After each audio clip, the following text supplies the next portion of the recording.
Maintenant, comment la personne va calculer ici? Celui qui a des biens, il a par exemple de la monnaie avec lui, ça atteint le nisab.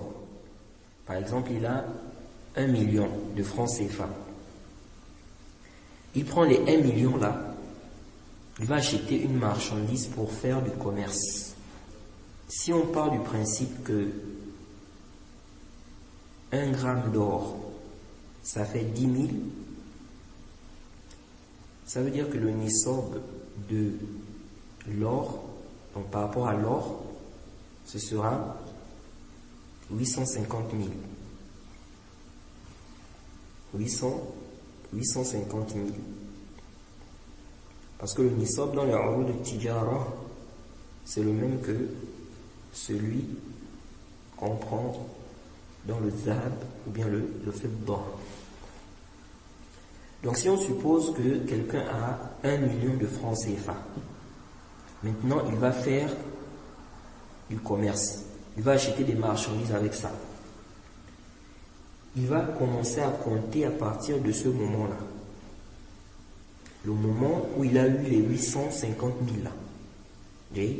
Il ne va pas compter à partir du moment où il a acheté. Au moment où il a acheté quoi? La marchandise. Donc s'il avait 850 000 au premier de Muharram, le 2, il était allé acheter la marchandise. Le premier de Muharram de l'autre année là-bas, il va faire sortir quoi? La zakat. Donc il compte au moment où il a eu le nisab. Ça c'est celui qui a quoi? Le nisab. Maintenant, quand il a acheté la marchandise là, comment il va faire pour le calcul? Le calcul, il va regarder le prix de vente. Il va regarder quoi? Le prix de vente. Ça veut dire que lorsque l'autre année va arriver là, il va calculer qu'est-ce qui est dans la boutique là. Ça fait combien? Donc il calcule ça par rapport au prix de vente. Ça veut dire que, par exemple, les chaussures, il va regarder, bon, une chaussure, il vend ça à combien? Ça fait tant. Ça, c'est tant. Ça, c'est tant. Donc, il va regrouper tout ça, ce que ça va donner là. Il enlève quoi? Avec ce qu'il a, s'il a aussi dans la caisse, ce qu'il a dans la caisse aussi, il enlève, n'est-ce pas, le quart du dixième dedans. Ou bien 2,5%. Et c'est ce qui donne en zakat. C'est bon? Comment ça? Ici, là. C'est un peu comme.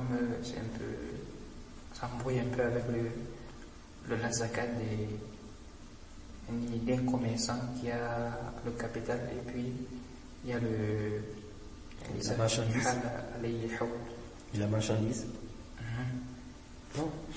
Ici, là, quand tu as le capital, ton capital, là, tu as acheté par exemple de la marchandise avec. Ok? Quand tu as. Ça termine ça.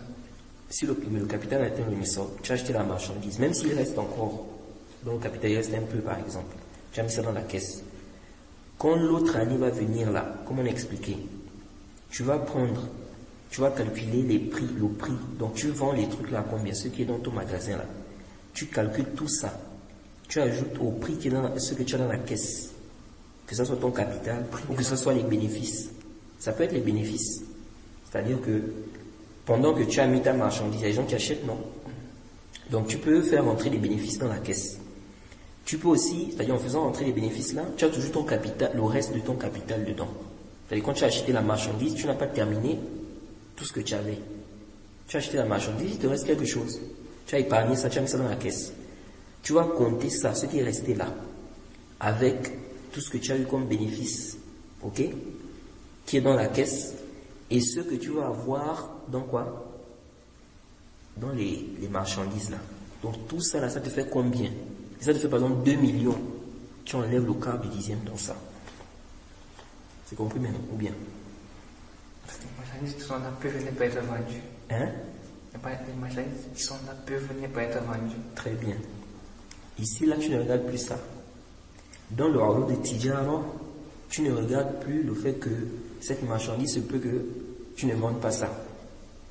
Il se peut aussi que tu vendes ça. tu peux vendre cette marchandise-là. Ok? C'est pourquoi les gens de science ont dit, par exemple, ici là, quand on est en train de parler de haoul, quand on est en train de parler de, on dit, le bien doit faire 1 an. Jade, la marchandise que tu mets dans le magasin là, il se peut que tu vendes certaines choses. Donc ça ne va pas faire 1 an dans la boutique. Jade, et ça on dit ça, ici là on ne compte pas ça. C'est-à-dire que toi ici, on va regarder dès que tu as le nisab, tu as acheté pour vendre, c'est pour faire le commerce, c'est fini.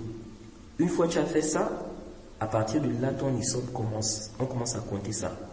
Ça veut dire que toi maintenant, tu vas faire sortir la zakat dans l'autre année là-bas. À la date où tu avais eu quoi? Le nisab. Jade.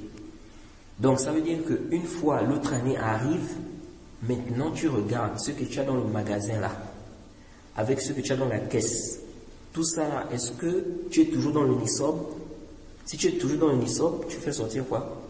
Le quart du dixième ou bien 2,5%. Mais si par exemple tu n'es plus dans le nisab, ça a baissé. Ici il n'y a pas de quoi? Il n'y a pas de zakat dans ça. Jade. Et ici là, le cheikh a dit quoi? Il explique comment tu vas calculer là. Il dit, là tu as compris ou bien ça reste encore une chicane? Quand on fait un calcul le prix des ventes, là, on calcule le bénéfice, on calcule le... Non, on avait déjà expliqué que dans la zakat, on regarde ce que tu gagnes. Est-ce que ça vient de la même source ou pas? Ça veut dire que si quelqu'un maintenant, il a fait son magasin, il a acheté des choses pour vendre. Maintenant, en vendant, il a des bénéfices. Ces bénéfices-là découlent de quoi? De son capital, de sa marchandise. Donc ça va rentrer dans la zakat. C'est-à-dire que quand il va faire sortir la zakat, tout ça, il va mettre ça dedans. Il ne va pas compter ça à part. Mais supposons que quelqu'un est commerçant. Il a de l'argent dans sa caisse. Il a la marchandise. Il vend, il y a des bénéfices. Quelqu'un vient lui donner 2 millions. Ça ne rentre pas dedans. Ça aura son truc, son nisab à part. Jade. Donc si lui prend les 2 millions là, il conserve ça, son nisab à part parce que ce n'est pas de la même source. Jade. C'est bon? C'est compréhensible? Jade.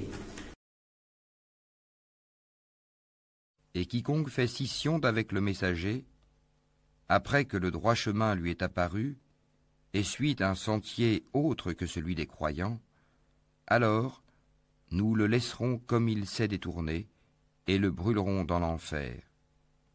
Et quelle mauvaise destination!